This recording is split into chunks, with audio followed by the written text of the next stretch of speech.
vaping ကို12ရက်ကြာဖျက်လိုက်တဲ့အခါတင့်ခန္ဓာကိုယ်ထဲမှာတကယ်ဘာတွေဖြစ်ပျက်သွားမလဲဆိုတာသင်သိပါသလားအပေါ်ရန်ကြည့်တဲ့လွယ်တယ်လို့နဲ့တကယ်တမ်းမှာတင့်အုံနောက်နဲ့ခန္ဓာကိုယ်ကကြီးမားတဲ့ပြောင်းလဲမှုတွေကိုအပြင်းထန်ရင်ဆိုင်နေရတာပါ vaping ဖြတ်ပြီး15ရက်တာခရီးစဉ်ပထမ3ရက်နီကိုတင်းစွန့်ထုတ်ခြင်း vaping စဖျက်လိုက်တာနဲ့နီကိုတင်းတွေကတင့်သွေးထဲကနေစတင်ထွက်ခွာသွားပါလေဒါပေမဲ့အဲ့ဒီချိန်မှာပဲတင့်အုံနောက်ကစားလောက်မှုကိုစတင်ခံစားရပါပြီနီကိုတင်းကပေးခဲ့တဲ့အတူအယောင်စိတ်ကျေနပ်မှုတွေမရှိတော့တဲ့အတွက်စိတ်တူလွဲတာကဏမငင်ဖြစ်တာနဲ့အာယုံစူးစိုက်ရခက်တဲ့ brain fog ဝေဒနာတွေကိုအဆိုးရွားဆုံးခံစားရနိုင်ပါတယ်ခုနှစ်ရက်မှ10ရက်အတွင်းပြန်လဲထိန်းညှိခြင်းဒီကာလမှာတော့တင်းအုံနောက်ထဲကနီကိုတင်းလက်ခံဆက် receptors တွေကအရေးအတွက်ညော့နေလာပြီးပုံမှန်ချင်းကိုပြန်သွားဖို့ကြိုးစားနေပါပြီနာပြောဖွဲ့စည်းကအပြင်ဘက်လုံးစောမှုမပါဘဲသူ့ဘာသာသူအလုပ်လုပ်နိုင်အောင်ပြန်လဲပြင်ဆင်နေတဲ့အဆင့်ဖြစ်ပါတယ်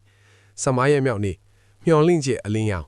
အစုသေးကလေပြွန်လေးတွေပြန်လဲပွင့်လင်းလာလို့အသက်ရှူရတာပိုမိုပေါ့ပါလာတာကိုခံစားရပါလိမ့်မယ်စိတ်ခံစားချက်တွေတည်ငြိမ်လာပြီး vaping လုပ်ချင်တဲ့စိတ်ဆန္ဒတွေကလည်းတိတိတသာရောကျသွားပါပြီ